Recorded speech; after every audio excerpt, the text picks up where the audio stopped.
Steve jobs সেই মানুষ যে স্কুলে পড়তে পারে নাই, কারণ স্কুলে বেতন দেওয়ার মতন সামর্থ্য তার ছিল না।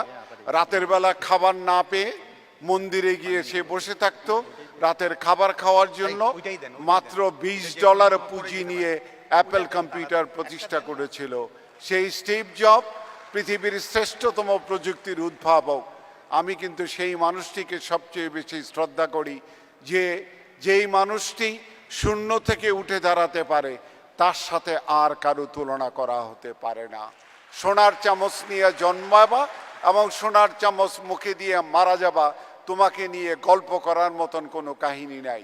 আমি যখন যাত্রা শুরু করি, আমার জীবনের প্রথম চাকরি, সেই চাকরির মাসিক বেতন 100 টাকা, এবং দ্বিতীয় চাকরি, ওই চাকরির মাসিক বেতন 400 টাকা।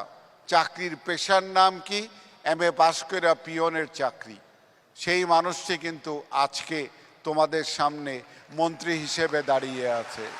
এবং যেই মানুষটি তার নিজের বাড়িতে ষষ্ঠ শ্রেণীতে পড়তে পারে নাই, যে মানুষটিকে 25 মাইল দূরে গিয়ে একটা হাই স্কুলে বোর্ডিংয়ে থেকে লেখাপড়া করতে হয়েছে। এবং এটি থেকে আমি স্পষ্ট করে বলতে পারি যে মানুষের যদি চেষ্টা এবং উদ্যম থাকে, তাকে দমিয়ে রাখার শক্তি অন্তত আর কোনো মানুষের থাকে না। কেউ একজন বললেন আমাদের বিল গেটস, জোকারবার্গ অথবা অন্যরা জন্ম হবে। আমি কিন্তু মনে করি কেবলমাত্র বিল গেটস আর জোকারবার্গ হলে হবে না।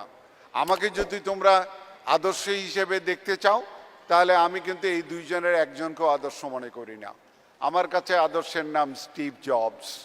স্টিভ জবস কারণ স্টিভ জবস একটা এতিম ছেলে, যার বাপ মা ছিল না। স্টিভ জবস সেই মানুষ যে স্কুলে পড়তে পারে নাই, কারণ স্কুলে বেতন দেওয়ার মতন সামর্থ্য তার ছিল না। রাতের বেলা খাবার না পেয়ে মন্দিরে গিয়ে সে বসে থাকতো রাতের খাবার খাওয়ার জন্য। মাত্র $20 পুঁজি নিয়ে অ্যাপেল কম্পিউটার প্রতিষ্ঠা করেছিল। সেই স্টিভ জব পৃথিবীর শ্রেষ্ঠতম প্রযুক্তির উদ্ভাবক। আমি কিন্তু সেই মানুষটিকে সবচেয়ে বেশি শ্রদ্ধা করি, যেই মানুষটি শূন্য থেকে উঠে দাঁড়াতে পারে, তার সাথে আর কারো তুলনা করা হতে পারে না। সোনার চামচ নিয়ে জন্মাবা এবং সোনার চামচ মুখে দিয়ে মারা যাবা, তোমাকে নিয়ে গল্প করার মতন কোনো কাহিনী নাই। কিন্তু কাহিনী আছে, 1 টাকা ছাড়া যে কাপড়ের পাইকারি দোকান একটা শুরু করে এখন 64 জেলায় পাইকারি দোকান করতে চায়, তার গল্প বলার সুযোগ আছে এবং তারই সাহস আছে। তোমাদের প্রত্যেককে আমি অভিনন্দন জানিয়ে আমি আমার বক্তব্য শেষ করছি। জয় বাংলা, জয় বঙ্গবন্ধু।